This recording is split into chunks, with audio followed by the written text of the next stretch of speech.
မမလေး တထေဘာကိစ္စရှိလို့လဲ စင်းစင်းစီကဖုန်းလာတယ်မမလေးနဲ့ပြောချင်လို့တဲ့အဲ့ဒါ ညမအားသေးဘူးတထေပဲစင်ကြည့်လို့ကြည့်ပြောရလိုက်နော်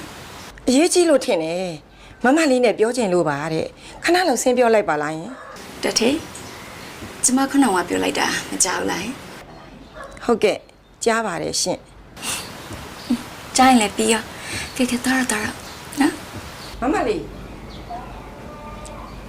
တထေဘာကိစ္စရှိလို့လဲ စင်းစင်းစီကဖုန်းလာတယ်မမလေးနဲ့ပြောချင်လို့တဲ့အဲ့ဒါ ညမအားသေးဘူးတထေပဲစင်ကြည့်လို့ကြည့်ပြောရလိုက်နော် အရေးကြီးလို့ထင်တယ်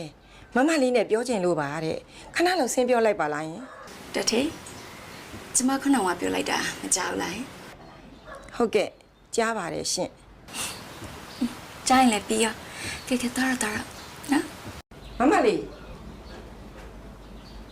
တထေဘာကိစ္စရှိလို့လဲ စင်းစင်းစီကဖုန်းလာတယ်မမလေးနဲ့ပြောချင်လို့တဲ့အဲ့ဒါ ညမအားသေးဘူးတထေပဲစင်ကြည့်လို့ကြည့်ပြောရလိုက်နော် အရေးကြီးလို့ထင်တယ်